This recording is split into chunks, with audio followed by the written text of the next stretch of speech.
عام طور پر لوگ موضوع اور ضعیف جو ہے اس کے اندر بھی فرق نہیں کرتے، زمین و آسمان کا فرق ہے۔ موضوع حدیث وہ ہے جس کو محدثین نے قرار دیا ہو کہ یہ جھوٹی ہے، گھڑی ہوئی ہے، بنائی ہوئی، اور ضعیف حدیث وہ ہے کہ جس کی سند کے اندر ضعف ہے۔ اور آپ کو معلوم ہونا چاہیے کہ بہت سی سچائیاں ایسی ہوتی ہیں جن کی سند صحیح نہیں ہوتی۔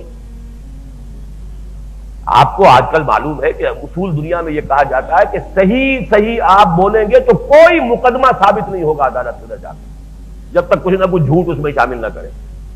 تو کسی سچ کو سچا ثابت کرنا سند کے اعتبار سے کوئی آسان کام نہیں ہے۔ تو جو چیز سند کے اعتبار سے تمام چھلنیوں میں سے نکل کر آ گئی ہے، متفق علیہ روایت، اس کے بارے میں تو جو میں نے عرض کیا ہے کہ اس کے بارے میں تو سمجھنا چاہیے کہ وہ بالکل قرآن مجید کے قریب پہنچ گئی ہے سند کے اعتبار سے۔ باقی یہ کہ جہاں تک دوسری حدیثیں ہیں ان کے اندر درجہ بندی ہے، ہم اسے حفظ مراتب کے ساتھ جو جس حدیث کا درجہ ہے اسی کے اعتبار سے اپنے سامنے رکھیں گے۔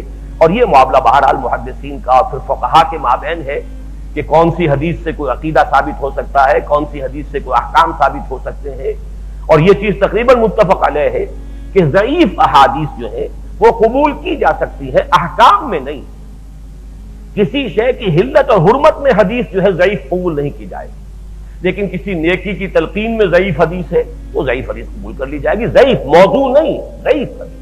ضعیف اور موضوع کے فرق کو ذہن میں رکھیے، موضوع حدیث کسی درجے میں کبھی قبول نہیں کی جائے گی، لیکن ضعیف حدیث کو فضائل اعمال کے ضمن میں یا اسی طرح کی اور چیزوں کے ضمن میں اختیار کر لیا جائے گا، قبول کر لیا جائے گا، اگرچہ احکام اس سے ثابت نہیں ہوں گے۔ کسی شے کی حلت، حرمت، فرضیت، واجبیت، یہ چیز جو ہے وہ ضعیف حدیث سے ثابت نہیں ہوگی۔